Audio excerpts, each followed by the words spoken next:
Welcome back to the Alga Credit Union Teen Series, Becoming Financially Fit. Today we are going to talk about finding the job and the interviewing basics to go along with that. Hopefully you have your worksheets and will be able to follow along with us. The first thing we'd like to talk about today is the resume. Going for a job may not require a resume on your very first job.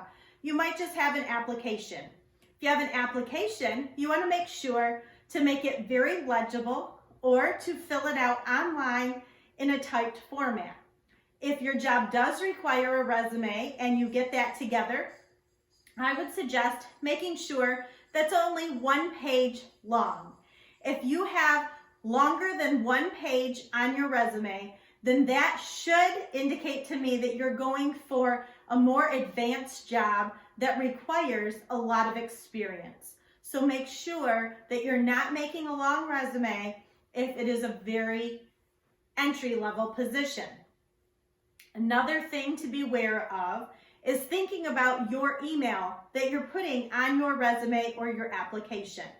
I see things that are very appropriate, which might be first name or first name last name at yahoo.com, maybe even name or first name last name at gmail.com, maybe first name last name birth year at yahoo.com or gmail.com. Those are all absolutely appropriate and they're helpful because we know we have the right email with the right candidate.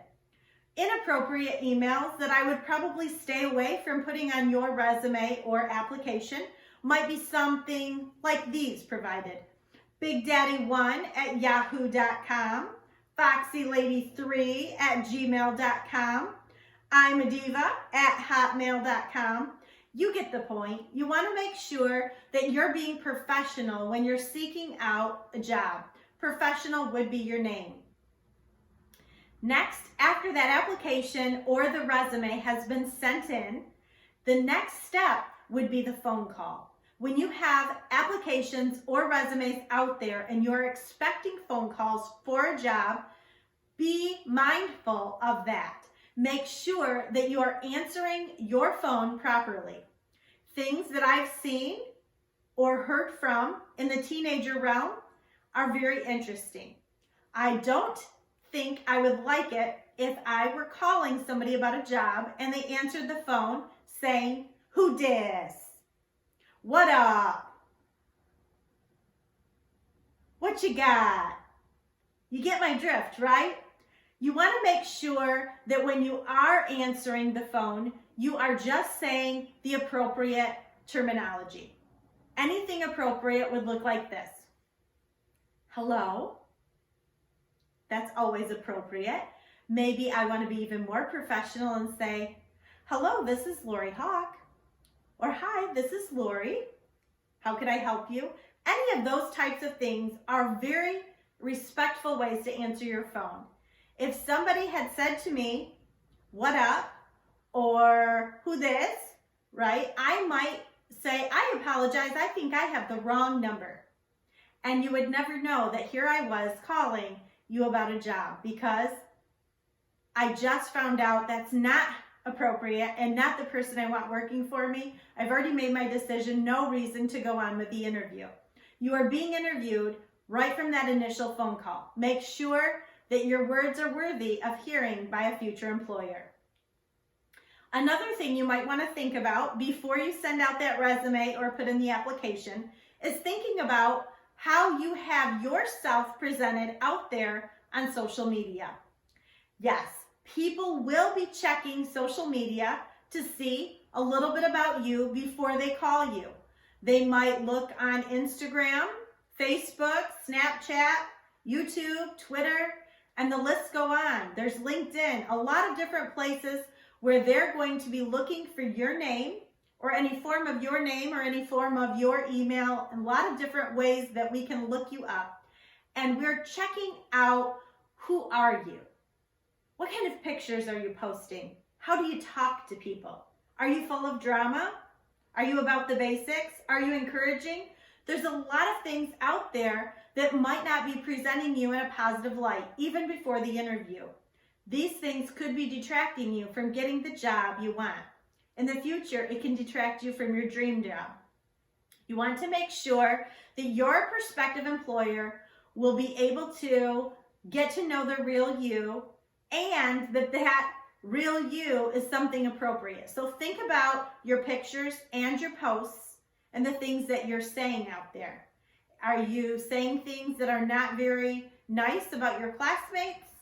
Because as an employer, I'm sure they're thinking, if they can't get along with their classmates, they probably won't be able to get along with the team here at Wendy's or here at Burger King or Subway or wherever it happens to be.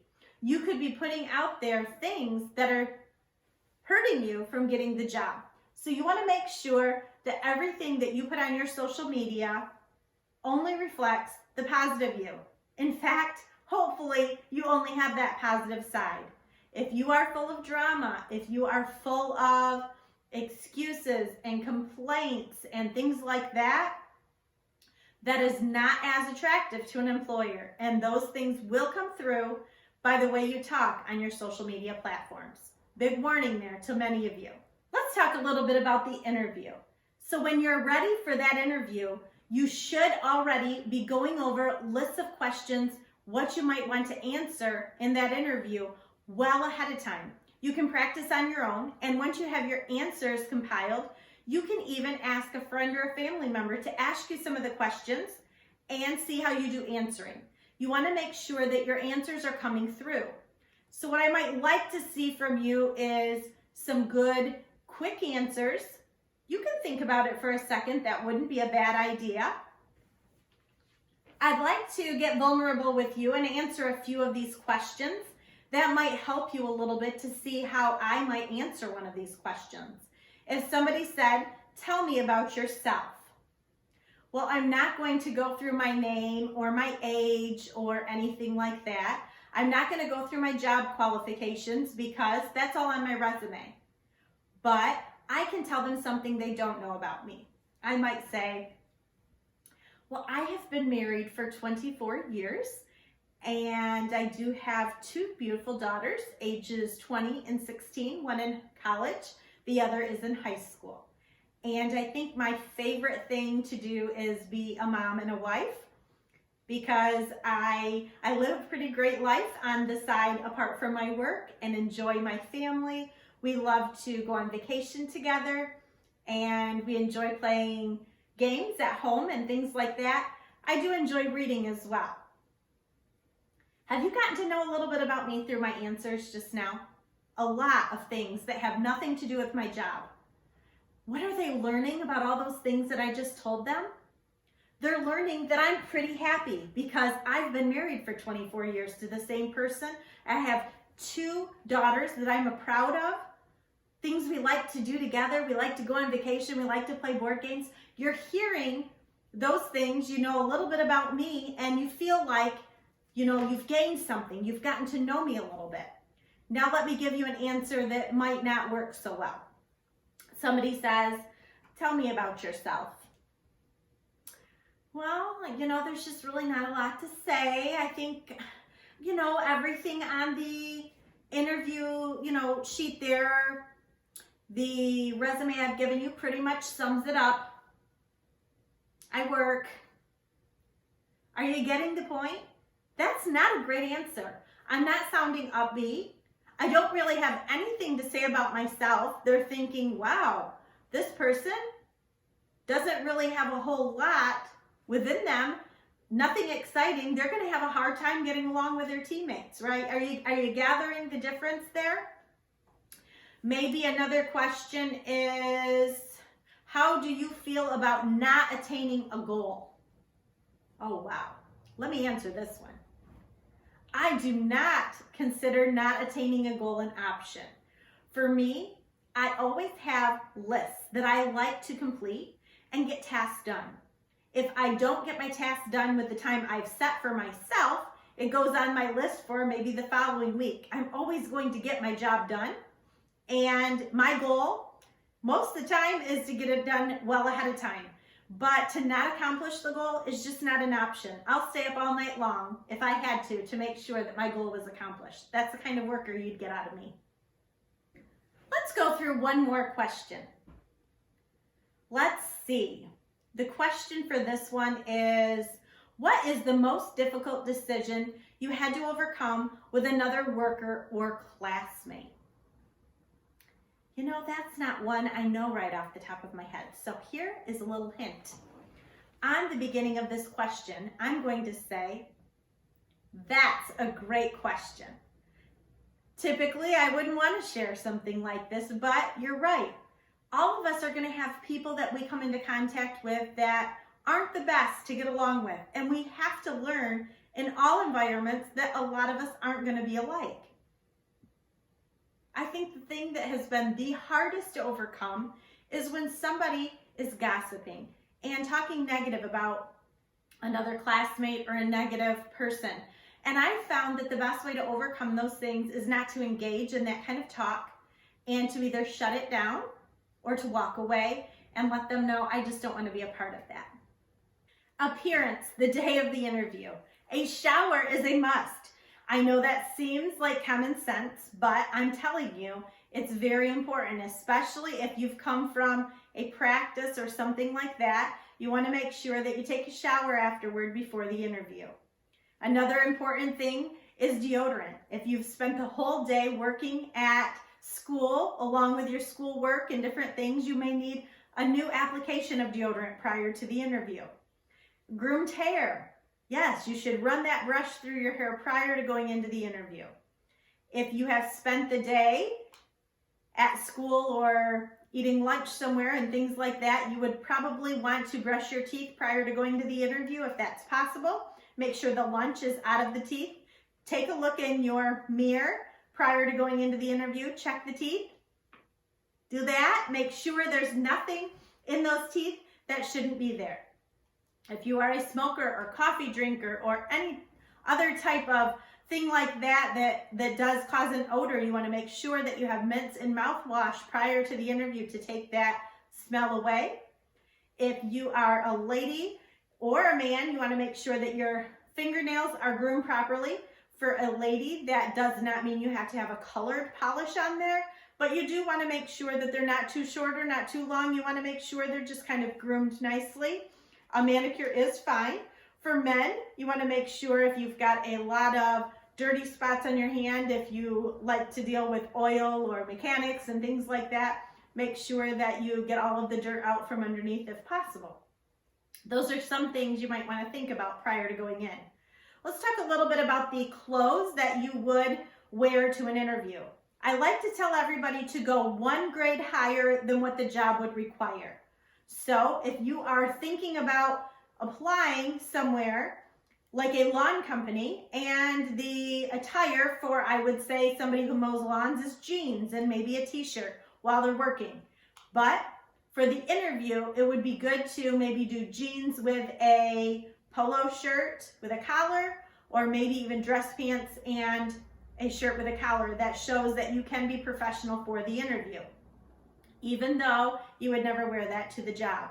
If you're going to work at a place that already wears dress pants and a polo for their attire, you would maybe want to go a little bit higher than that with a nice dress pant and blouse for a lady, and for a man, maybe a tie with that.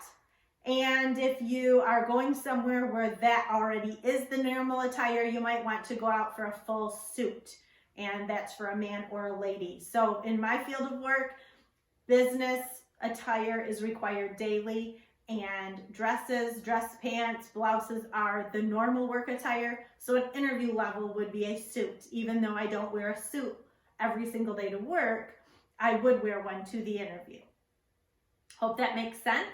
Next, let's talk about clothes that would be inappropriate to wear. As you look through some of these pictures on your screen, I'm sure you're giggling to yourself, but you might want to think about pants that have holes in them, pants that sag, t-shirts that have sayings on them are most likely always inappropriate, no matter if the saying is good or not. Hair that is colored, maybe a wild color, something that shouldn't be appropriate for work, maybe a bright green or a bright purple, something like that wouldn't be a good interview attire. Sweatpants and leggings are not good interviewing clothes. Jeans usually aren't ever. Clothes that are too tight or too open, those are things you will want to stay away from. Next on our list are tattoos. I am not saying don't get a tattoo. I understand that tattoos are very popular and people love them and they look nice. However, to employers, depending on where you're interviewing, they may or may not have a policy permitting tattoos to show. So what I want to warn you of here is that if you have tattoos planned for your future, you might want to think about your future career and you might want to think about where you put them. Let me give you an example. If you plan on being a tattoo artist and your whole career is going to be revolved around tattoos, well, tattoo it up because you will want to do that to give good publicity for the job you're doing. But if you're working in a very professional environment, that might not be the thing that your company wants to be displaying. So if that company that you end up interviewing for has a no tattoo showing policy and you have one on your hand, your face, your neck, or somewhere that can't be covered, you might not even be able to work for them. So you could be discounting your dream job by a decision that you make. So I just want to forewarn you that tattoos are, while they're fine and while they're appropriate, you might want to think about possibly putting them in places that can be covered while you're working. So in this first picture, you'll see that she has them clear up her neck. And for someone like that who works for an organization that doesn't allow tattoos to show, she would probably always have to wear a turtleneck. And if she's working in a warehouse building or something like that that gets very hot, that would be a difficult job to have. The lady in the next picture has them up her arm. Is that easy to cover? It is, with a long-sleeved shirt. So she would be able to hide that in a workplace should she need to. So it's put in a place where it couldn't be hidden. But she also has to remember that in the summertime, when other people get to wear short-sleeved shirts, she wouldn't at a place that doesn't allow the tattoos. Same for the gentleman in the third picture, and his go pretty low. So he would want to make sure to put the shirt way below the last area where those tattoos are showing. The best case scenario is to put them maybe up higher on the arm where they wouldn't show with normal work attire. Next, let's talk about piercings. Once you get these piercings, they are permanently there, and a lot of them cannot be taken back out, or if they are, they'll leave big gaping holes. So you want to be mindful about where you put all of your extra piercings and where they show. Having a piercing in your nose or in your mouth while you're interviewing is very distracting. And while you may be the talk of the interview afterward, it's probably not going to be desirable talk and something that you wanted. So think about that as you get piercings and think about where you put them. Finally, I'd like to talk about what you could and couldn't take to the interview. If you want to go to the interview with a few things in hand, it's absolutely appropriate to take an extra copy of your resume and maybe a small notebook to write down a few things from questions that you've asked, or having a couple questions about the company prior to going. You could take a water bottle in case you need a drink, because it is hard in an interview and we do understand that people get nervous. Taking a drink while you're in an interview is absolutely fine. And maybe Kleenex if you have some allergies and things like that. Things that probably are things you should leave at home or leave on silent. So your Starbucks coffee cup would be, while it seems appropriate to take into an interview, while you're nervous, you're going to have actions with your hands and your legs that don't normally happen. That likelihood that the coffee will get spilled in the interview are a little bit higher. It would just be better not to have it in there. You want to leave all of your pictures at home. Do not bring in your picture book and show off all the pictures of your cute children or friends or girlfriend or boyfriend. Those are things that probably aren't as important during the interview.